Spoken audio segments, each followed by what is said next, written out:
പിതാവിന്റെയും പുത്രന്റെയും പരിശുദ്ധാത്മാവിന്റെയും നാമത്തിൽ ആമേൻ. അമ്മേ പരിശുദ്ധ അമ്മേ, അമ്മേ പരിശുദ്ധമേ, ദൈവമാതാവേ, കൃപാസനത്തിലൂടെ ഞങ്ങൾക്കും ഞങ്ങളുടെ ദേശത്തിനും അമ്മ മധ്യസ്ഥം തേടി തന്ന എല്ലാ അനുഗ്രഹങ്ങൾക്കും കൃപകൾക്കും ഞങ്ങളിപ്പോൾ ഹൃദയം നിറഞ്ഞ നന്ദി പറയുന്നു. അമ്മേ പരിശുദ്ധമ്മേ, ദൈവമാതാവേ, 2004 ഡിസംബർ 7 ഉച്ചകഴിഞ്ഞ് 2:30 കൃപാസനത്തിൽ സംഭവിച്ച അമ്മയുടെ പ്രത്യക്ഷപ്പെടലിനെ കുറിച്ച് തിരുസഭയ്ക്ക് സമർപ്പിച്ചിരിക്കുന്ന പഠനരേഖകളുടെ മേൽ സഭാത്മകമായ പഠനം ആരംഭിക്കുവാൻ ഞങ്ങൾ പ്രാർത്ഥിക്കുന്നു. അമ്മേ പരിശുദ്ധമേ, ഭൂസ്വർലോകങ്ങളുടെ രാജ്ഞിയായ അങ്ങേയ്ക്ക് ഭൗമസംരക്ഷണത്തിനായി പ്രപഞ്ചപ്രകൃതിയെ തന്നെ തിരുസഭ പ്രതിഷ്ഠിക്കുവാൻ ഈ പ്രത്യക്ഷീകരണം വഴി ഇടയാക്കണമേ. പരിശുദ്ധമേ, ജപമാല മാതാവേ, സകല കൃപാസനം പ്രാർത്ഥനയോടും ചേർത്ത് ഞങ്ങളിപ്പോൾ പ്രാർത്ഥിക്കുന്ന ഈ കുടുംബത്തിന്റെ പ്രത്യേക നിയോഗം പറ മക്കളെ.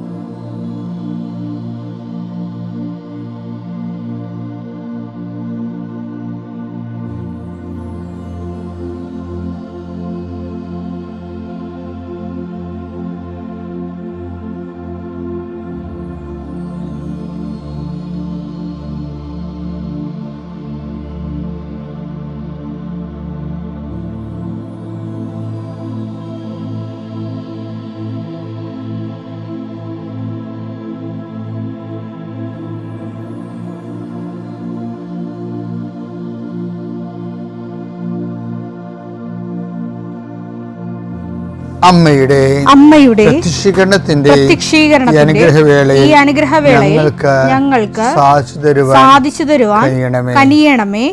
ആമേൻ. വിശ്വാസ പ്രമാണം. സർവശക്തനായ പിതാവും ആകാശത്തിന്റെയും ഭൂമിയുടെയും സൃഷ്ടാവുമായ ദൈവത്തിൽ ഞാൻ വിശ്വസിക്കുന്നു. അവിടുത്തെ ഏകപുത്രനും ഞങ്ങളുടെ കർത്താവുമായ ഈശോമിശിഹായിലും ഞാൻ വിശ്വസിക്കുന്നു. ഈ പുത്രൻ പരിശുദ്ധാത്മാവിനാൽ ഗർഭസ്ഥനായി കന്യകാമറിയത്തിൽ നിന്ന് പിറന്ന് പൊന്തിയോസ് പീലാത്തോസിന്റെ കാലത്ത് പീഡകൾ സഹിച്ച് കുരിശിൽ തറയ്ക്കപ്പെട്ട് മരിച്ച് അടക്കപ്പെട്ട് പാതാളങ്ങളിൽ ഇറങ്ങി മരിച്ചവരുടെ ഇടയിൽ നിന്ന് 3-ാം നാൾ ഉയർത്ത് സ്വർഗത്തിലേക്ക് എഴുന്നള്ളി സർവശക്തിയുള്ള പിതാവായ ദൈവത്തിന്റെ വലതുഭാഗത്തിരിക്കുന്നു. അവിടെ നിന്ന് ജീവിക്കുന്നവരെയും മരിച്ചവരെയും വിധിക്കുവാൻ വരുമെന്നും ഞാൻ വിശ്വസിക്കുന്നു. പരിശുദ്ധാത്മാവിലും ഞാൻ വിശ്വസിക്കുന്നു. വിശുദ്ധ കത്തോലിക്കാ സഭയിലും പുണ്യവാന്മാരുടെ ഐക്യത്തിലും പാപങ്ങളുടെ മോചനത്തിലും ശരീരത്തിന്റെ ഉയർപ്പിലും നിത്യമായ ജീവിതത്തിലും ഞാൻ വിശ്വസിക്കുന്നു. ആമേൻ. സ്വർഗ്ഗസ്ഥനായ ഞങ്ങളുടെ പിതാവേ, അങ്ങയുടെ നാമം പൂജിതമാകണമേ. അങ്ങയുടെ രാജ്യം വരണമേ. അങ്ങയുടെ തിരുമനസ് സ്വർഗത്തിലെ പോലെ ഭൂമിയിലുമാകണമേ. അന്നു വേണ്ടുന്ന ആഹാരം ഇന്ന് ഞങ്ങൾക്ക് തരണമേ. ഞങ്ങളോട് തെറ്റ് ചെയ്യുന്നവരോട് ഞങ്ങൾ ക്ഷമിക്കുന്നത് പോലെ ഞങ്ങളുടെ തെറ്റുകൾ ഞങ്ങളോടും ക്ഷമിക്കണമേ. ഞങ്ങളെ പ്രലോഭനത്തിൽ ഉൾപ്പെടുത്തരുതേ, തിന്മയിൽ ഞങ്ങൾ രക്ഷിക്കണമേ. ആമേൻ. നന്മ നിറഞ്ഞ മറിയമേ, സ്വസ്തി. കർത്താവ് അങ്ങയുടെ കൂടെ സ്ത്രീകളിൽ അങ്ങ് അനുഗ്രഹിക്കപ്പെട്ടവളാകുന്നു. അങ്ങയുടെ ഉദരത്തിൻ ഫലമായി ഈശോ അനുഗ്രഹിക്കപ്പെട്ടവനാകുന്നു. പരിശുദ്ധ മറിയമേ, തമ്പുരാന്റെ അമ്മേ, പാപികളായ ഞങ്ങൾക്ക് വേണ്ടി ഇപ്പോഴും ഞങ്ങളുടെ മരണസമയത്തും തമ്പുരാനോട് അപേക്ഷിക്കണമേ. ആമേൻ. നമുക്ക് പ്രാർത്ഥനയിലേക്ക് വരാം. കർത്താവേ, നിന്റെ ഉന്നതമായ നാമത്തിന് സ്വസ്ഥം ചെയ്യുന്നു. കർത്താവെ, നിന്റെ വിശുദ്ധ പൗരോഹിത്യത്തെ മഹത്വപ്പെടുത്തണമേ. കർത്താവെ, സഭയിലുള്ള സാന്നിധ്യം പ്രകടമാക്കണമേ. 19 വർഷം ഞാൻ അർപ്പിച്ച കുർബാനയുടെ യോഗ്യതയാൽ കൃപാസനത്താറെ ജീവനോടെ പ്രത്യക്ഷപ്പെട്ട മാതാവിൻ്റെ മാധ്യസ്ഥതയിൽ ആശ്രയിച്ചുകൊണ്ട് ഇന്നത്തെ ജീവിതം കരുപിടിപ്പിക്കാൻ വേണ്ടി ആഗ്രഹിക്കുന്ന എല്ലാവരെയും ഞാൻ കർത്താവിന് തിരുസന്നിധി സമർപ്പിക്കുന്നു. കർത്താവ് അന്ധകാഴ്ച നൽകിയവനെ, കർത്താവ് ചെകിടിന് കേട് നൽകിയവനെ, കർത്താവ് ഊമന സംഭാഷണം നൽകിയവനെ, കർത്താവ് മഹോരോഗിച്ചപ്പെടുത്തിയവനെ, കർത്താവ് തലവാരോഗിച്ചപ്പെടുത്തിയവനെ, കർത്താവ് മരിച്ചവനെ ഉയർപ്പിച്ചവനെ, കർത്താവ് കാനയിലെ കല്യാണത്തിൽ വെള്ളത്തെ വീഞ്ഞാക്കിക്കൊണ്ട് കടലിനെ ശാന്തമാക്കി 50,000 പേർ കൊണ്ട് തീറ്റിപ്പൂറ്റിയവനെ, കർത്താവ് ജീവിതത്തിൻ്റെ എല്ലാ മണ്ഡലങ്ങളിലും ഓരോരോ സാഹചര്യം അനുസരിച്ചുകൊണ്ട് സാഹചര്യത്തിന് ഒത്തവിധം ജീവിതത്തെ നീ അഭിസംബോധന ചെയ്ത ദൈവത്തിൻ്റെ സ്നേഹമാണ് ക്രിസ്തുവേ. അങ്ങയുടെ ആ സ്നേഹം ഇപ്പോൾ ജ്വലിക്കണമെന്ന് പ്രാർത്ഥിക്കുന്നു.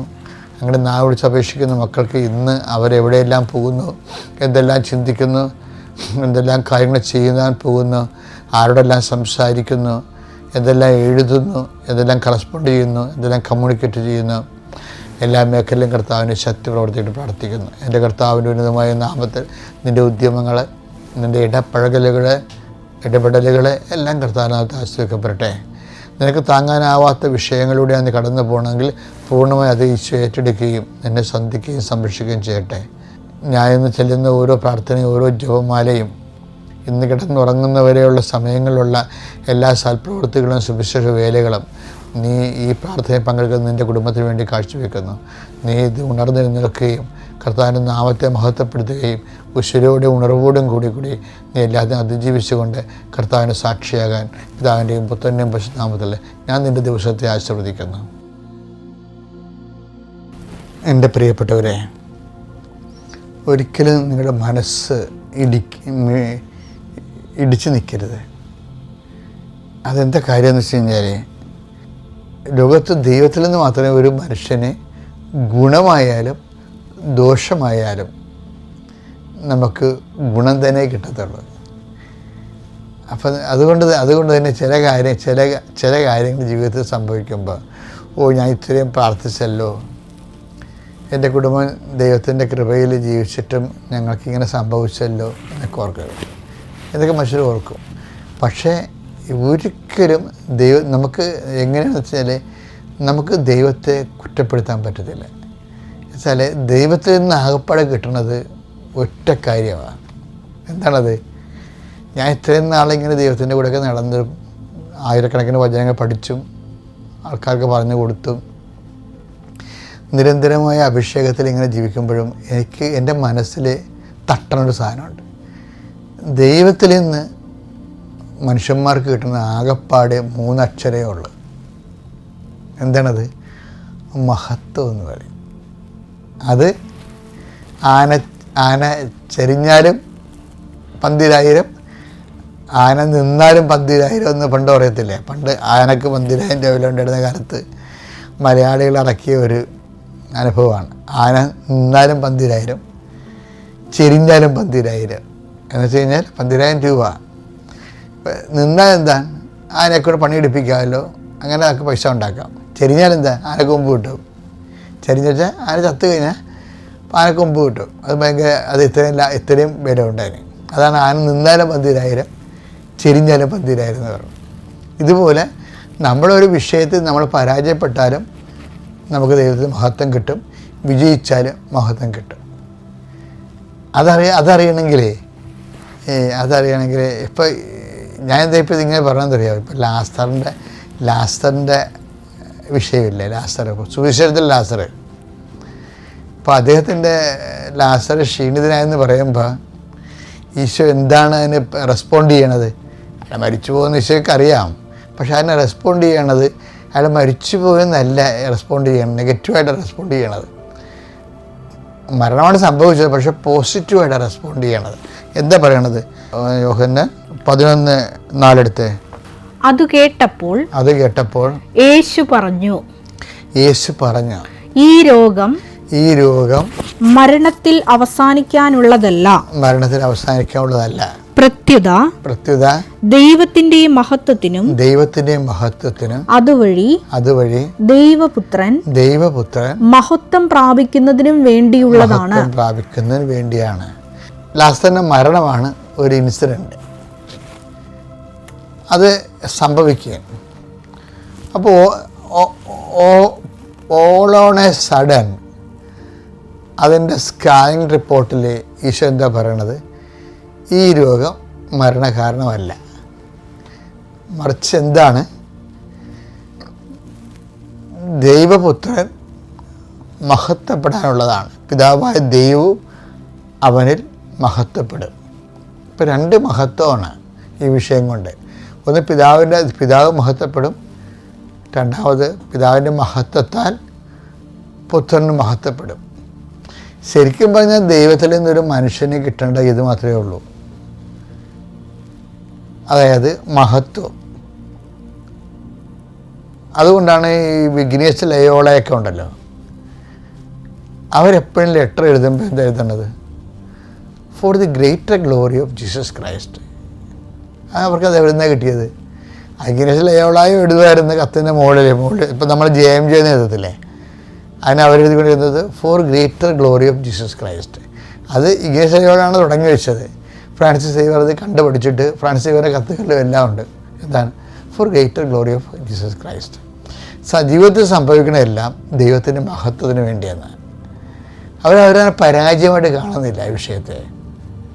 അപ്പോൾ അതാണ് ദൈവഹിതമെങ്കിൽ ഓക്കെ, അപ്പോൾ നമ്മൾ ദൈവത്തെ മഹത്വപ്പെടുത്തി. അപ്പോൾ ദൈവത്തിൻ്റെ വാക്ക് നമ്മൾ പാലിച്ചതിൻ്റെ പേരിൽ ദൈവം മഹത്വപ്പെടുന്നു, ദൈവത്തിൻ്റെ വചനം മഹത്വപ്പെടുന്നു, പിതാവ് ദൈവം മഹത്വപ്പെടുന്നു. അപ്പോൾ അതുകൊണ്ട് തന്നെ പുത്രനായ ദൈവവും മഹത്വപ്പെടും. അപ്പം ഈ ഒരു ഐഡിയ നമ്മുടെ മനസ്സിലുണ്ടാകണം. നിർഭാഗ്യവശാലേ നമ്മൾക്ക് ഈ കാറ്റക്കിസം ഓറിയൻറ്റഡ് ആയിട്ടുള്ള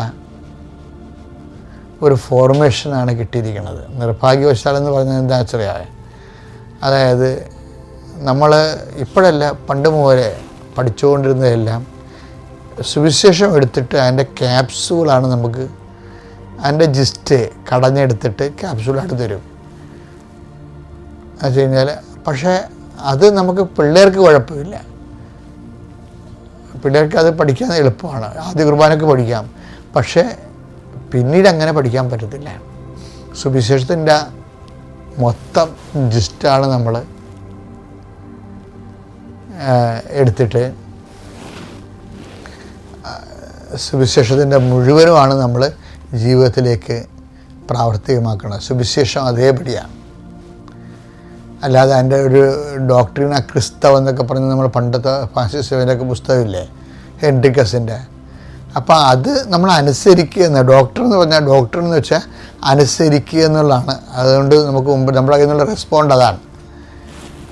പക്ഷേ ഈ ശരിക്കും പറഞ്ഞാൽ അനുസരിക്കുകയല്ല, ശരിക്കും ദൈവത്തെ അനുഭവിക്കുകയാണ് പറയണത്. സുവിശേഷത്തിന് സുവിശേഷത്തെ വിശ്വസിക്കുക, അനുദപിക്കുക, സുവിശേഷത്തെ വിശ്വസിക്കുന്നില്ലേ. ആ സുവിശേഷം അനുഭവിക്കുക എന്ന് പറയുമ്പോഴാണ് ഈ അനുതാപം അനുഭവത്തിൻ്റെ ഭാഗമായിട്ട് വരണത്. കാറ്റഗിസം ഒരു മുതിർന്നവരുടെ കാറ്റഗിസം ആ ലെവലിലേ പോകാൻ പറ്റത്തില്ല. ഇപ്പം ഞങ്ങളൊക്കെ ചെയ്യണ പബ്ലിക് എഡ്യൂക്കേഷനാണ്. അപ്പോൾ ഞങ്ങൾ ആ രീതിയിലെ സുവിശേഷത്തെ നിങ്ങളുടെ ശ്രദ്ധിച്ച് ഉടമ്പടി ധ്യാനം ശ്രദ്ധിച്ചില്ലേ. അപ്പം അതിനകത്ത് ഇങ്ങനെ ക്യാപ്സ് കൊടുക്കത്തില്ല, മറിച്ച് അപ്ലൈഡ് ബിബ്ലിക്കൽ തിയോളജിയാണ് കൊടുക്കുന്നത്. എന്നുവെച്ചാൽ ജീവിതത്തിൽ അതൊരു ഡോക്യുമാറ്റിക്കായിട്ട് നിൽക്കത്തില്ല, മറിച്ച് ജീവിതത്തിൽ പ്രാവർത്തികമാക്കാനുള്ള. അപ്പം അതുകൊണ്ടാണ് ജീസസ് ഏതാണ്ട് അതുപോലെയാണ്. മോശമായ അനുഭവങ്ങൾ വരുമ്പോൾ ഉടനെ അതിൻ്റെ അകത്ത് മോശം സംഭവിച്ചല്ല, അയ്യോടാ ഇനി എന്ത് ചെയ്യും എന്നൊക്കെ അല്ലേ. ഇപ്പോൾ സ്നേഹിതരെ ലാസ്റ്റർ മരിച്ചു, ഈശോടാ ഇനി എന്ത് ചെയ്യും എന്നല്ല പറയണത്. എന്താണ് ഇത്? ദൈവം മഹത്വപ്പെടാനുള്ള സമയമാണ്. പിതാവ് ദൈവവും അവനിൽ മഹത്വപ്പെടുന്നു. അപ്പോൾ എപ്പോഴും ഒരു നെഗറ്റീവ് സംഭവിക്കുമ്പോൾ കർത്താവേ നിൻ്റെ നാമത്തെ മഹത്വപ്പെടുത്തണമെന്ന് പ്രാർത്ഥിക്കണം. ഈശോ അതാണ് പ്രാർത്ഥിച്ചത്. നെഗറ്റീവ് സംഭവിക്കുമ്പോൾ ആ വചനെടുത്ത് യോഹന്നാൻ 12:28, പിതാവേ അങ്ങയുടെ നാമത്തെ മഹത്വപ്പെടുത്തണമേ, അങ്ങയുടെ നാമത്തെ മഹത്വപ്പെടുത്തണം. അപ്പോൾ സ്വർഗത്തിൽ നിന്ന് ഒരു സ്വരമുണ്ടായി, ഞാൻ മഹത്വപ്പെടുത്തിയിരിക്കുന്നു, ഇനിയും മഹത്വപ്പെടുത്തും. അപ്പോൾ എന്ത് സംഭവിച്ചു കഴിഞ്ഞാൽ, ഒരു നെഗറ്റീവ് ഒക്കർ ചെയ്ത് സംഭവിച്ചാൽ ഫസ്റ്റ് റെസ്പോണ്ട് എന്താണെന്ന് വെച്ച് കഴിഞ്ഞാൽ എന്താണ് അതിൻ്റെ പ്രെയർ? എന്താണ്? പിതാവേ അങ്ങയുടെ നാമത്തെ മഹത്വപ്പെടുത്തണമേ. അപ്പം ആ പ്രെയറിന് പെട്ടെന്ന് റെസ്പോണ്ടിങ് ആണ്. എന്താണ്? ഞാൻ മഹത്വപ്പെടുത്തിയിരിക്കുന്നു, ഇനിയും മഹത്വപ്പെടും. അപ്പോൾ ജീവിതത്തിൽ എന്തെങ്കിലും നമ്മുടെ വിചാരിക്കണ പോലെ നടക്കണില്ലെങ്കിലേ നമുക്ക് പ്രാർത്ഥിക്കാൻ പറ്റിയ പ്രാർത്ഥനയാണ് ഈശോ തന്നിരിക്കുന്നത്. ഏതാണ്? യോഹന്നാൻ 12:28. എന്താണ്? പിതാവേ അങ്ങയുടെ നാമത്തെ മഹത്വപ്പെടുത്തണമേ.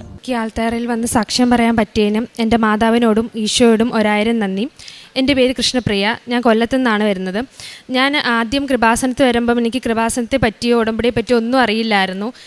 ഞാൻ ആദ്യമായിട്ട് ഞാൻ ഒരു അക്രൈസ്തവാണ്, എന്നാലും ഞാൻ കുഞ്ഞിലെ തൊട്ടേ പള്ളിയിലൊക്കെ പോകുമായിരുന്നു. അങ്ങനെ ഒരു ദിവസം ഒരു ചൊവ്വാഴ്ച ഞാൻ പള്ളിയിൽ പോയിട്ട് വന്ന് കിടന്ന സമയത്ത് ഞാനൊരു സ്വപ്നം കാണുകയാണ്, മാതാവ് വന്ന് എൻ്റെ തലയിൽ തൊട്ട് അനുഗ്രഹിക്കുന്നതായിട്ട്.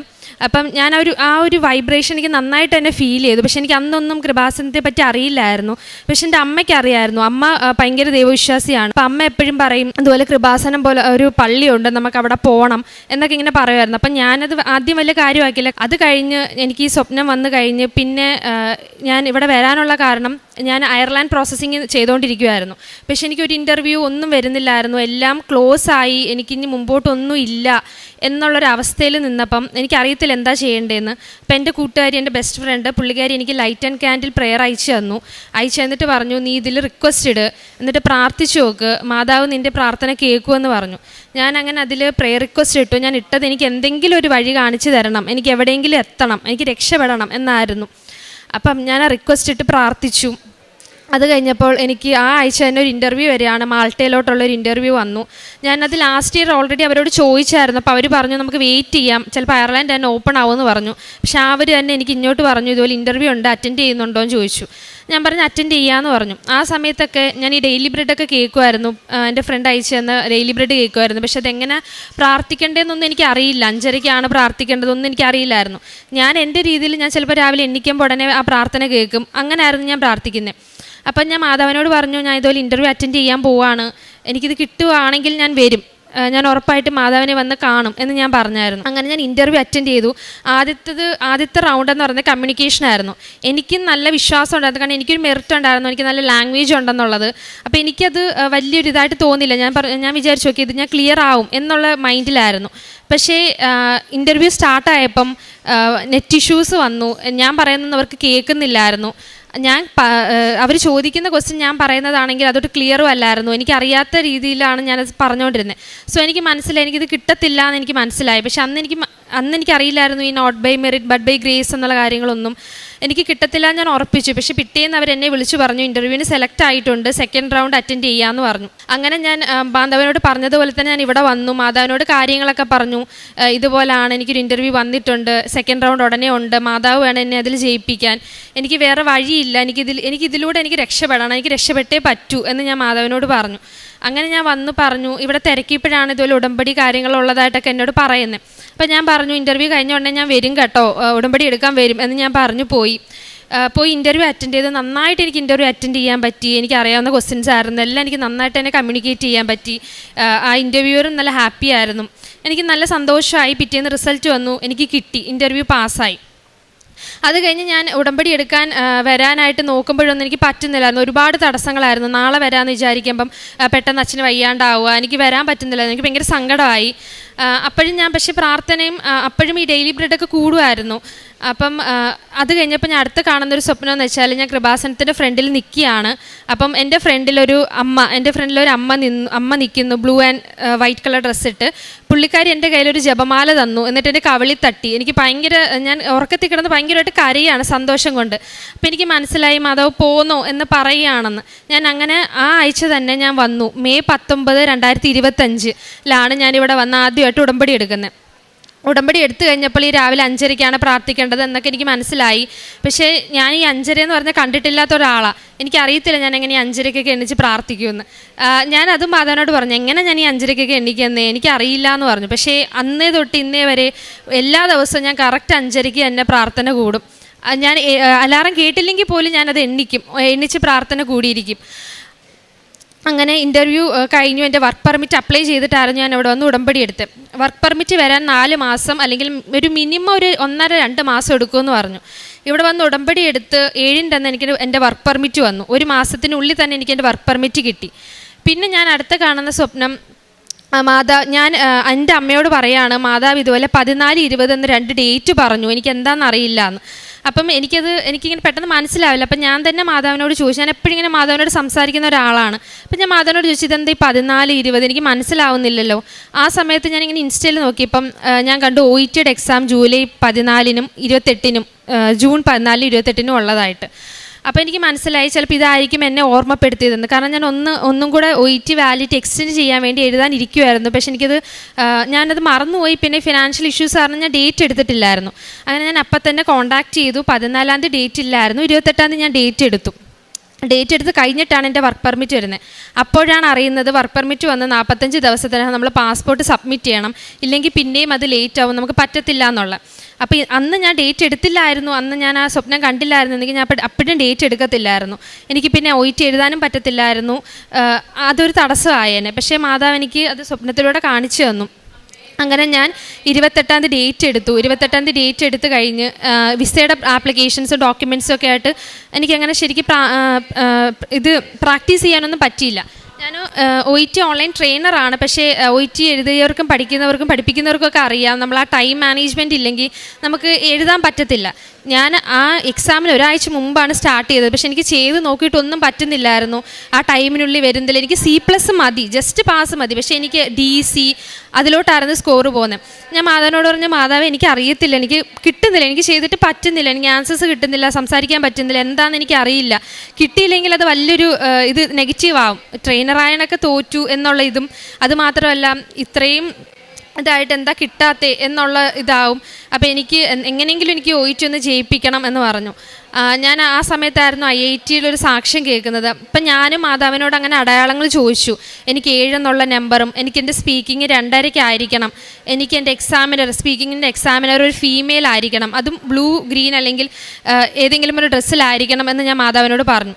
അങ്ങനെ എൻ്റെ ഹോൾ ടിക്കറ്റ് വന്നു. ഹോൾ ടിക്കറ്റ് വന്നത് ജൂൺ 17-നായിരുന്നു. ആ നമ്പറിൽ, ആ കാൻഡിഡേറ്റ് നമ്പറിൽ 7 ഉണ്ടായിരുന്നു.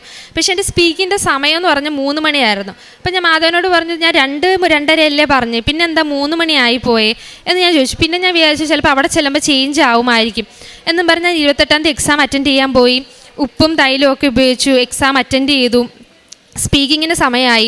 അപ്പം സ്പീക്കിങ്ങിന് ഞാൻ ബ്രേക്കിന് പോയപ്പോഴേ സ്പീക്കിങ്ങിൻ്റെ 2 എക്സാമിനേഴ്സിനെ ഞാൻ കണ്ടായിരുന്നു. ഒരാൾ മെയിലും ഒരാൾ ഫീമെയിലും ആയിരുന്നു. ഫീമെയിലിനെ ഞാൻ ദൂരെ നിന്നാണ് കണ്ടത്. പുള്ളിക്കാരി പക്ഷേ ബ്ലാക്ക് ഡ്രസ്സായിരുന്നു. മെയിലാണെങ്കിൽ ബ്ലൂ ഡ്രസ്സായിരുന്നു. അപ്പോഴും ഞാൻ മാധവനോട് പറഞ്ഞു, ഞാൻ ഫീമെയിൽ ഇൻ്റർലോക്യൂട്ടറിനല്ലേ ചോദിച്ചത്, പക്ഷേ പുള്ളിക്കാരി ബ്ലാക്ക് ആണല്ലോ, ഇനി മെയിലാണോ തരുന്നത് എന്നിങ്ങനെ ഞാനിങ്ങനെ പറഞ്ഞായിരുന്നു. അത് കഴിഞ്ഞു വന്നു. സ്പീക്കിങ്ങിന് സമയമായി. എന്നെ വിളിച്ചത് 3 മണിയെന്ന് പറഞ്ഞിട്ട് എന്നെ വിളിച്ചത് 2:30 കറക്റ്റ് 2:30 എന്നെ സ്പീക്കിങ്ങിന് കൊണ്ടുപോയി. ആ മെയിൽ എക്സാമിനറും കഴിഞ്ഞ് പോയപ്പോൾ എനിക്ക് മനസ്സിലായി ഞാൻ ഫീമെയിലിൻ്റെ അടുത്തോട്ടാണ് പോകുന്നതെന്ന്. അങ്ങനെ ഫീമെയിൽ എക്സാമിനറിൻ്റെ അടുത്തോട്ട് പോയി. അകത്ത് കയറിയപ്പോഴാണ് എനിക്ക് മനസ്സിലായത് ബ്ലാക്ക് ഡ്രസ്സ് അല്ലായിരുന്നു, ഡാർക്ക് ബ്ലൂ ആയിരുന്നു. എനിക്ക് ദൂരേന്ന് കണ്ടപ്പോൾ ബ്ലാക്കായിട്ട് തോന്നിയതായിരുന്നു. അപ്പോൾ എനിക്ക് ഭയങ്കര സന്തോഷമായി. എനിക്ക് മനസ്സിലായി മാതാവ് എൻ്റെ ഫ്രണ്ട് ഇരിക്കുന്നതെന്ന്. ഞാൻ ഹാപ്പി ആയിട്ട് സ്പീക്കിങ് സ്റ്റാർട്ട് ചെയ്ത് കഴിഞ്ഞു. ഞാൻ അവരോട് പേര് ചോദിച്ചപ്പം സാധാരണ അവർ പേര് പറയും, അല്ലെങ്കിൽ അവർക്ക് ഇഷ്ടമുള്ള ഏതെങ്കിലും ഒരു പേര് പറയും. പുള്ളിക്കാരി എന്നോട് പറഞ്ഞത് മേരി എന്നായിരുന്നു. അപ്പം ഞാൻ ഉറപ്പിച്ചു മാതാവ് തന്നെയാണ് എൻ്റെ ഫ്രണ്ട് ഇരിക്കുന്നതെന്ന്. ഞാൻ സന്തോഷത്തോടെ തന്നെ എക്സാം അറ്റൻഡ് ചെയ്തു. എനിക്കറിയത്തില്ല ഞാൻ എന്താ എഴുതിയെന്ന് ഇപ്പോഴും. റീഡിങ് ആണെങ്കിലും ലിസണിങ് ആണെങ്കിലും എനിക്ക് അപ്പം തോന്നിയ ആൻസേഴ്സാണ് ഞാൻ എഴുതിയത്. എനിക്ക് ഉറപ്പില്ല. പക്ഷേ റിസൾട്ടിന് വേണ്ടി ഞാൻ വെയിറ്റ് ചെയ്തു. ഞാൻ മാതാവ് എനിക്ക് ഉള്ളൊരു വിശ്വാസം നന്നായിട്ടുണ്ടായിരുന്നു. അങ്ങനെ ഞാൻ റിസൾട്ടിന് വെയിറ്റ് ചെയ്തു. ജൂലൈ 3-ന് ഞാനൊരു പാസ്പോർട്ട് സബ്മിഷന് പോയി. അപ്പോഴും ഞാൻ മാതാവിനോട് പറഞ്ഞു, മാതാവ് ഞാൻ എൻ്റെ പാസ്പോർട്ട് കൊടുക്കുകയാണ്, ഇനി എനിക്ക് എക്സാം എഴുതാൻ പറ്റില്ല, ഇനി എനിക്ക് എക്സാം എഴുതാൻ സമയവും ഇല്ല, ഇനി എന്നെ കൊണ്ട് എഴുതിക്കരുത് എന്ന് പറഞ്ഞു. ഞാൻ ജൂലൈ 3-ന് പാസ്പോർട്ട് സബ്മിറ്റ് ചെയ്തു. 12 മണിക്കാണ് സബ്മിറ്റ് ചെയ്തത്. തിരിച്ച് വരുന്ന വഴിക്ക് എൻ്റെ കൈ തട്ടി എൻ്റെ മെയിൽ ഓപ്പണായി. നോക്കിയപ്പോൾ എൻ്റെ OET റിസൾട്ട് വന്നു. 28-ാം തീയതി എഴുതി 3-ാം തീയതി എൻ്റെ റിസൾട്ട് വന്നു. സാധാരണ 7 days ആണ് വർക്കിംഗ് ഡേയ്സ് ആണ് പറയുന്നത്. പക്ഷേ ഇത് നേരത്തെ റിസൾട്ട് വന്നു. പക്ഷേ ഞാൻ തുറന്നില്ലായിരുന്നു. ഞാൻ മാതാവിനോട് പറഞ്ഞു, മാതാവേ ഞാൻ വൈകിട്ടത്തെ പ്രാർത്ഥന കഴിഞ്ഞിട്ട് ഞാൻ തുറക്കത്തുള്ളൂ, മാതാവിൻ്റെ മുമ്പിലേ ഞാൻ ഓപ്പൺ ചെയ്യത്തുള്ളൂ എന്ന് പറഞ്ഞു. വീട്ടിൽ ആരോടും പറഞ്ഞില്ല റിസൾട്ട് വന്ന കാര്യം. ഞാൻ വൈകിട്ടത്തെ പ്രാർത്ഥന കഴിഞ്ഞു, റിസൾട്ട് തുറന്നു. ജസ്റ്റ് പാസ്സാക്കണമെന്നായിരുന്നു ഞാൻ മാതാവിനോട് പറഞ്ഞത്. പക്ഷേ എനിക്ക് ഫുൾ B ഉണ്ടായിരുന്നു OETക്ക്. 4 മൊഡ്യൂളിന് ഫുൾ Bയും നല്ല സ്കോറും തന്നെ തന്നു. മാതാവ് എന്നെ അനുഗ്രഹിച്ചു. അത് കഴിഞ്ഞിട്ട് പിന്നെ എൻ്റെ വിസയുടെ കാര്യങ്ങളായിരുന്നു. വിസയ്ക്ക് ഞാൻ കൊടുത്തു. വിസ കിട്ടാൻ 2 മാസം എടുക്കുമെന്ന് പറഞ്ഞു. 1.5 അല്ലെങ്കിൽ 2 മാസം എടുക്കും. വിസ ഇൻ്റർവ്യൂ കാണുമെന്ന് പറഞ്ഞു. അപ്പോൾ വിസ ഇൻ്റർവ്യൂ 99% ആൾക്കാരെയും വിസയ്ക്ക് ഇൻ്റർവ്യൂവിന് വിളിക്കും. ഇൻ്റർവ്യൂവിന് വിളിക്കുന്നവരാണ് കൂടുതൽ റിജക്ഷൻ വരുന്നതെന്ന് പറഞ്ഞു. ഞാൻ മാധവനോട് പ്രാർത്ഥിച്ചു. ആ സമയത്തായിരുന്നു ജോസഫ് അച്ഛൻ ഡോക്യുമെൻ്റ് സമർപ്പിച്ച് പ്രാർത്ഥിക്കുന്ന കാര്യം പറഞ്ഞത്. എൻ്റെ കയ്യിൽ പാസ്പോർട്ട് ഇല്ലാത്തതുകൊണ്ട് ഞാൻ എൻ്റെ പാസ്പോർട്ടിൻ്റെ കോപ്പി രാവിലെയും വൈകിട്ട് മാതാവിൻ്റെ ഫ്രണ്ടിൽ വെച്ച്, പ്രാർത്ഥനയുടെ കൂടെ ഫ്രണ്ടിൽ വെച്ച് ഉപ്പും തൈലോട്ട് ഞാൻ പ്രാർത്ഥിക്കുമായിരുന്നു. അങ്ങനെ എന്നിട്ട് ഞാൻ അതിനകത്ത് എഴുതുന്നുണ്ടായിരുന്നു ഏതൊക്കെ ഡേറ്റാണ് ഞാൻ സബ്മിറ്റ് ചെയ്തത്, അവിടെ എത്തിയത് ഏത് ദിവസമാണ്, പ്രോസസ്സിങ് സ്റ്റാർട്ട് ചെയ്തത് ഏത് ദിവസമാണെന്ന്. അങ്ങനെ എഴുതി വന്നപ്പോൾ കുറച്ച് സ്പേസേ ഉള്ളൂ. അപ്പം ഞാൻ മാധവനോട് പറഞ്ഞു, താണ്ട ഇവിടെ ഇനി ഒരെണ്ണം കൂടെ എഴുതാനുള്ള സ്ഥലമേ ഉള്ളൂ, അവിടെ ഞാൻ എൻ്റെ വിസ വന്നു എന്നേ എഴുതത്തുള്ളൂ എന്ന് പറഞ്ഞു. എന്നിട്ട് അതിനകത്ത് not by merit but by grace എന്ന് എഴുതി ഞാൻ ദിവസം പ്രാർത്ഥിക്കുമായിരുന്നു. എൻ്റെ കൂടെ ഉള്ളവരെയും എന്നെക്കാളും മുമ്പേ ഉള്ളവരെയും എന്നെ കഴിഞ്ഞിട്ടുള്ളവരെയും എൻ്റെ ഒപ്പം കൊടുത്തവരെ എല്ലാവരും ഇൻ്റർവ്യൂവിന് വിളിച്ചു. 99% അവർ പറഞ്ഞതുപോലെ തന്നെ 99% പേര് ഇൻ്റർവ്യൂവിന് വിളിച്ചു. പക്ഷെ എന്നെ മാത്രം വിളിച്ചില്ല. എന്നെ ആ 1% മാതാവിനെ രക്ഷിച്ചു. ഇൻ്റർവ്യൂ ഇല്ലാതെ എനിക്ക് എൻ്റെ വിസ കിട്ടി. ഈ മാസം 20 അടുത്ത ആഴ്ച ഞാൻ പോവുകയാണ് മാൾട്ടയ്ക്ക്. എൻ്റെ വിസയും എൻ്റെ ടിക്കറ്റും വന്നു. അത് വന്നത് എൻ്റെ വിസ ഞാൻ ഡേറ്റ് ഇട്ടിരുന്നത് 29 എൻ്റെ വിസ വരണമെന്നായിരുന്നു. 27 എനിക്ക് എൻ്റെ മെയിൽ വന്നു വിസ വന്നിട്ടുണ്ടെന്നുള്ളതും. അത് കഴിഞ്ഞ് ഞാൻ ഉടമ്പടി പുതുക്കിയത് ഓഗസ്റ്റ് 28, 2025 അത് കഴിഞ്ഞിട്ട് എനിക്ക് എൻ്റെ വിസ കയ്യിൽ കിട്ടി. പിന്നെ എല്ലാം പെട്ടെന്നായിരുന്നു. എനിക്കൊന്നും തിരിഞ്ഞു നോക്കേണ്ട വന്നിട്ടില്ല. എല്ലാം സ്പീഡായിട്ട് തന്നെ മാതാവ് എനിക്ക് ചെയ്തു തന്നു. പിന്നെ പ്രേക്ഷിത പ്രവർത്തനങ്ങളായിട്ട് ഞാൻ പത്രം കൊടുക്കുമായിരുന്നു. പത്രം കൊടുക്കും എല്ലാ ആഴ്ചയും. ഞാൻ ഇതുവരെ ഉപവാസം ഞാൻ മുടക്കിയിട്ടില്ല. എനിക്ക് സ്റ്റൊമക്ക് റിലേറ്റഡ് ആയിട്ടുള്ള കുറച്ച് ഇഷ്യൂസ് ഉണ്ട്, അൾസറും കാര്യങ്ങളൊക്കെ ഉണ്ട്. അതുകൊണ്ട് തന്നെ എനിക്ക് കൂടുതൽ നേരം വിശന്നിരിക്കാനൊന്നും പറ്റത്തില്ല. വിശന്നിരിക്കുമ്പോൾ എനിക്ക് ദേഹം വല്ലാണ്ട് വരും, അല്ലെങ്കിൽ വയറുവേദന വരും, അങ്ങനത്തെ ഒക്കെ പ്രശ്നങ്ങളുണ്ടായിരുന്നു. പക്ഷേ ഉടമ്പടി എടുത്തു കഴിഞ്ഞ് ഞാൻ എല്ലാ ആഴ്ചയും ഉപവസിച്ചിട്ടുണ്ട്. ഇതുവരെ എനിക്ക് ഒരു കുഴപ്പവും ഉണ്ടായിട്ടില്ല. ഉപവാസത്തിൻ്റെ സമയത്ത് എനിക്ക് ഒരു പ്രശ്നങ്ങളും ഉണ്ടായിട്ടില്ല. എല്ലാ ആഴ്ചയും ഒരു ദിവസം ബുധനാഴ്ച അല്ലെങ്കിൽ ശനിയാഴ്ച ഞാൻ ഉപവസിക്കും, പത്രങ്ങൾ കൊടുക്കും. ഞാൻ കാണുന്നവരത്തൊക്കെ എനിക്ക് കിട്ടിയ അനുഗ്രഹങ്ങളും മാതാവിനെക്കുറിച്ച് ഞാൻ പറയാറുണ്ടായിരുന്നു. പിന്നെ ബൈബിൾ വായിക്കും.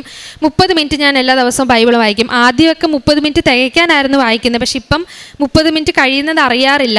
ആ ഒരു ഇതിലോട്ടായി. അങ്ങനെ മാതാവ് എന്നെ അനുഗ്രഹിച്ചിട്ടുണ്ട്. പിന്നെ എൻ്റെ സ്വഭാവം എന്ന് പറയുമ്പോൾ എനിക്ക് പെട്ടെന്ന് ഞാൻ ഭയങ്കര ഓവർ തിങ്കിങ് ആയിട്ടുള്ള ആളാണ്. എന്ത് ഒരു കാര്യങ്ങളും ഞാൻ ഭയങ്കരമായിട്ട് അതിനെ തിങ്ക് ചെയ്യും. പക്ഷേ ഈ ഉടമ്പടിലായി പിന്നെ എൻ്റെ മനസ്സിൽ എപ്പോഴും മാതാവ് ഉണ്ടല്ലോ, നോക്കിക്കോളും എന്നുള്ളൊരിതായി. ഇത് ഉടമ്പടി ഈ സമയത്ത് തന്നെ എനിക്ക് ഇടയ്ക്ക് ആസ്മ ഡയഗ്നോസ് ചെയ്തായിരുന്നു. അപ്പോൾ പോലും എനിക്കൊരു ഒരു ഇതുമില്ലായിരുന്നു. ആസ്മയെങ്കിൽ ആസ്മ, മാതാവ് ഉണ്ടല്ലോ കൂടെ എന്നുള്ളൊരു മൈൻഡായി എനിക്ക്. പിന്നെ എല്ലാ ചൊവ്വാഴ്ചയും മുടങ്ങാതെ ധ്യാനം കൂടും, ജപമാല പ്രാർത്ഥിക്കും. എല്ലാ ആഴ്ചയും ഞാൻ ജപമാല പ്രാർത്ഥിക്കും. പറ്റുമ്പോഴൊക്കെ ഞാൻ ജപമാല ചൊല്ലാറുണ്ട്. ഇപ്പം മാതാവ് ഇപ്പം വീട്ടിലാണെങ്കിലും അമ്മയ്ക്കാണെങ്കിലും എല്ലാവർക്കും മാതാവ് വീട്ടിലൊരാളെ പോലെ ആയി. എന്തുണ്ടെങ്കിലും മാതാവിനോട് പറയാം, അല്ലെങ്കിൽ മാതാവ് നോക്കും എന്നുള്ള ഇതായി. ഞാനാണെങ്കിലും ഞാൻ മാതാവിനോട് ഞാൻ എങ്ങനെയാണോ എൻ്റെ കൂട്ടുകാരിയോട് സംസാരിക്കുന്നത് അതുപോലെ തന്നെയാണ് മാതാവിനോട് സംസാരിക്കാറ്. എൻ്റെ കാര്യങ്ങളല്ല, ഞാൻ ഇതുപോലെ എന്തെങ്കിലും ചിലപ്പം മാതാവിനോട് സുഖമാണോ എന്ന് ചോദിക്കും, അല്ലെങ്കിൽ എൻ്റെ പേന കാണുന്നില്ലല്ലോ അതെന്തി, അങ്ങനെയൊക്കെയാണ് ഞാൻ മാതാവിനോട് സംസാരിക്കാറ്. അതിനൊക്കെ ഞാൻ ചെറുതായിട്ട് സംസാരിക്കുമ്പോൾ പോലും എനിക്ക് ഒരുപാട് സ്വപ്നങ്ങളിലൂടെ എനിക്ക് മാതാവ് എനിക്ക് ഒരുപാട് കാര്യങ്ങൾ എനിക്ക് പറഞ്ഞു തരികയും എൻ്റെ സംശയങ്ങൾക്കൊക്കെ മാതാവ് എനിക്ക് ആൻസർ തരികയും ചെയ്തിട്ടുണ്ട്. ഇത്രത്തോളം എന്നെ അനുഗ്രഹിച്ച് എനിക്ക് ഇവിടെ വന്ന് ആൾത്താരിൽ സാക്ഷ്യം പറയാൻ പറ്റിയതിന് മാതാവിന് 1000 നന്ദി. സങ്കീർത്തനങ്ങൾ 126:3 കർത്താവ് ഞങ്ങൾക്ക് വേണ്ടി വൻകാര്യങ്ങൾ ചെയ്തിരിക്കുന്നു, ഞങ്ങൾ സന്തോഷിക്കുന്നു. കൃഷ്ണപ്രിയ എന്ന ഈ മകളുടെ 4 മാസ ഉടമ്പടി ജീവിതത്തിലെ അമ്മ മാതാവിൻ്റെ അനുഭവ സാക്ഷ്യങ്ങളാണ് മകൾ ഈ അൾത്താരയിൽ പങ്കുവച്ചത്. മകൾ ഇൻ്റർവ്യൂവിന് പോകുമ്പോൾ മകൾ പറയുന്നുണ്ട്, ആ ഡോക്യുമെൻറ്റിൻ്റെ വെരിഫിക്കേഷന് വേണ്ടി പോകുമ്പോൾ മകൾ 2-3 കാര്യങ്ങളാണ് മാതാവിനോട് പറയുന്നത്. ഒന്ന്, 7 എന്ന അക്കത്തിൽ എന്നെ കൊണ്ടുപോകണം. ഞാൻ പോകുന്നിടത്ത് എവിടെയെങ്കിലും അമ്മ മാതാവ് കൂടെ ഉണ്ടെന്ന് ഉറപ്പ് വരുത്തുവാൻ 7 എന്ന അക്കം എനിക്കുണ്ടാവണം. 2, ഉച്ചകഴിഞ്ഞ് 2:30 എൻ്റെ ആ ഡോക്യുമെൻ്റ് വെരിഫിക്കേഷൻ നടക്കണം. 3, എൻ്റെ വെരിഫിക്കേഷൻ നടത്തുന്ന ആൾ സ്ത്രീ ആയിരിക്കണം, ആ ഉടുപ്പ് നീലയായിരിക്കണം. ഇതല്പം കടുപ്പത്തിലുള്ള കാര്യങ്ങളാണ് മാതാവിനോട് ചോദിക്കുന്നത്. ചെറുതല്ലല്ലോ, അങ്ങോട്ട് വെച്ച് കീച്ചുവാണ്. കാരണം പ്രാർത്ഥിച്ച് പോലും തുടങ്ങിയിട്ടില്ല. അങ്ങോട്ട് വെച്ച് എല്ലാം ഡിമാൻഡിങ് ആണ്. 2:30 വേണം, സ്ത്രീ ആയിരിക്കണം, നീലയായിരിക്കണം, 7 എന്ന നമ്പറുണ്ടാകണം. നോക്കിക്കോ, എന്തുമാത്രം കുരിഷ്ടു പിടിച്ച കാര്യങ്ങളാണ് പറഞ്ഞുകൊണ്ടിരിക്കുന്നത്. എന്നിട്ട് മകൾ പറയുന്നുണ്ട്, എനിക്ക് ടൈമിംഗ് കിട്ടിയത് 3 മണിയാണ്. ഞാൻ ദൂരെ നിന്ന് നോക്കുമ്പോൾ അവിടെ ഒരു സ്ത്രീയും പുരുഷനുമുണ്ട്. പുരുഷൻ നീലവസ്ത്രം ധരിച്ചിട്ടുണ്ട്, സ്ത്രീ കറുപ്പാണ്. അപ്പോൾ ഇതൊക്കെ കണ്ടാണ് അവിടെ നിൽക്കുന്നത്. ഞാൻ ചോദിച്ചതൊന്നും എനിക്ക് തന്നില്ലല്ലോ, വെറുതെ എന്നെ കൊണ്ടൊന്ന് കുഴപ്പിക്കുവാണോ? നമ്മളിങ്ങനെ ഡേറ്റ് ഇട്ട് പ്രാർത്ഥിക്കുക, പറഞ്ഞ് പ്രാർത്ഥിക്കുക, അതൊക്കെ അതുപോലെ തരുമെന്നാണ് എല്ലാവരും പറയുന്നത്. ഞാൻ ചോദിച്ചിട്ട് എന്താ എനിക്കിതൊന്നും ഇല്ലാത്തേ? ഇങ്ങനെ പിറുപിറുത്തുകൊണ്ടാണ് ശരിക്കും അവിടെ നിൽക്കുന്നത്. നിന്ന് കഴിഞ്ഞ മകൾ പറയുന്നുണ്ട്, ആ ടേൺ വരുമ്പോൾ കൃത്യം നോക്കുമ്പോൾ 2:30 മണിക്ക് അകത്തോട്ട് കയറ്റുന്നു, 2:30 മണിക്ക് അകത്തേക്ക് കയറ്റുന്നു. വീണ്ടും അടുത്ത് ചെന്ന് നോക്കുമ്പോൾ താൻ കണ്ട കറുപ്പല്ല, അതൊരു കടുത്ത നീലയാണ്. ചോദിച്ച നീല തന്നെയാണ് ആ ഇരിക്കുന്ന വ്യക്തി. അത് ഒരു ഫീമെയിൽ ആകണമെന്ന് നിർബന്ധമുണ്ടായിരുന്നു, ഒരു സ്ത്രീ തന്നെയാണ്. തൻ്റെ ആ ഡോക്യുമെൻ്റ് വെരിഫിക്കേഷന് വേണ്ടി നിൽക്കുന്നത്. ഇനി കയറിയ വഴിയോ അതൊരു 17 എന്ന് പറയുന്ന വഴിയാണ്, അതിനകത്തൊരു 7 ഉണ്ട്. ചോദിച്ചതൊന്നും വ്യത്യാസപ്പെട്ടിട്ടില്ല. എന്തൊക്കെയാണോ ഒരു മകൾക്കടുത്ത സ്വാതന്ത്ര്യത്തോടെ മാതാവിനോട് പറയുന്നത്, അമ്മയാണ് എൻ്റെ കൂടെ ഉള്ളതെന്ന് എനിക്കത് ഉറപ്പ് തന്ന് എൻ്റെ ഇതിന് മുന്നോട്ട് കൊണ്ടുപോകണം. അത് എല്ലാ കാര്യവും അച്ചിട്ടതുപോലെ മകൾക്ക് ലഭിച്ചതിനെയാണ് മകൾ സാക്ഷ്യപ്പെടുത്തിയത്. അവസാനമോ പേര് ചോദിച്ചു. പേര് ചോദിക്കുമ്പോൾ അവർ ഒന്നെങ്കിൽ സ്വന്തം പേര് പറയും, ഇല്ലെങ്കിൽ ഒരു ഫേക്ക് നെയിം, ഇഷ്ടമുള്ളൊരു പേര് ആശ്വസിപ്പിക്കുവാൻ പറഞ്ഞു വിടും. മകൾ പേര് ചോദിച്ചു. മകൾ ആരെന്ന് മകൾ ഡോക്യുമെൻറ്റേഷൻ വെച്ച് ഏതെങ്കിലും ഒരു ക്രിസ്തീയ ചായ്വ് പറയത്തില്ല, എന്തെങ്കിലും ഒരു പ്രാർത്ഥന, എന്തെങ്കിലും ഒരു ബന്ധം പറയില്ല. കൃഷ്ണപ്രിയ എന്ന പേരല്ലേ. അവിടെ ഇരിക്കുന്നവർ മകളുടെ മുഖത്ത് നോക്കി പേര് പറഞ്ഞു കൊടുത്തു, മേരി എന്ന്. ഇതാണ് ഉടമ്പടിയിൽ നമ്മൾ പലപ്പോഴും കാണുന്ന അമ്മ മാതാവിൻ്റെ സുനിശ്ചിതമായ നയിക്കലെന്ന് പറയുന്നത്. നമ്മുടെ ജീവിതം കൃത്യമാണോ, ക്ലിയർ ആണോ, കമ്മ്യൂണിക്കേഷൻ വ്യക്തതയുള്ളതാണോ, അമ്മയിൽ പൂർണ്ണമായി ശരണപ്പെട്ടതാണോ, അവിടെ അമ്മ മാതാവ് നമുക്ക് പോലും അറിയാതെ നാം ബാലിശമായി ചോദിക്കുന്നത് പോലും അനുവദിച്ച് നൽകിക്കൊണ്ട് ഉടമ്പടി ജീവിതത്തെ മഹത്വപ്പെടുത്തും. അമ്മയുടെ പ്രത്യക്ഷീകരണത്തെ മഹത്വപ്പെടുത്തും.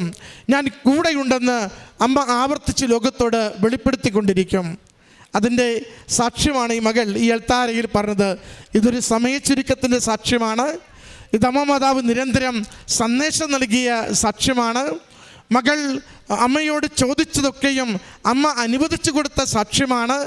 ഇനി വിദേശത്തേക്ക് പോകുവാൻ ഏറെ നാളെടുക്കും, നടക്കില്ലെന്ന് കരുതി, അസാധ്യമെന്ന് കരുതി ഒന്ന് മനസ്സുമെടുത്തപ്പോൾ അമ്മ കൈപിടിച്ചുയർത്തി ഏറ്റവും സുരക്ഷിതമായി അമ്മ അതിവേഗത്തിൽ മകളെ വിദേശത്തേക്ക് അയക്കുന്ന സാക്ഷ്യമാണ്. സമയച്ചുരുക്കവും ശുഭകരമായ ഒരു വിഷയത്തെ എത്തിക്കുന്നതും നമ്മുടെ ബാലിശമായ നിർബന്ധങ്ങളെപ്പോലും അമ്മ മാതാവ് എളിമയോടെ അനുവദിച്ചു തന്ന് നമ്മുടെ ജീവിതത്തെ സുരക്ഷിതമാക്കുന്നതിൻ്റെ സാക്ഷ്യമാണ് ഈ മകൾ ഈ അൾത്താരയിൽ പങ്കുവച്ചത്. ഈ മകൾക്ക് ലഭിച്ച ഈ ദൈവാനുഭവങ്ങൾക്ക്, ഈ വലിയ അനുഗ്രഹത്തിന്, ഉടമ്പടിയിലൂടെ ലഭിച്ച ബോധ്യങ്ങൾക്ക് അമ്മ മാതാവിനും തിരുക്കുമാരനും നന്ദി പറഞ്ഞുകൊണ്ട് കരങ്ങളടിച്ച് ഈ സാക്ഷ്യം നമുക്ക്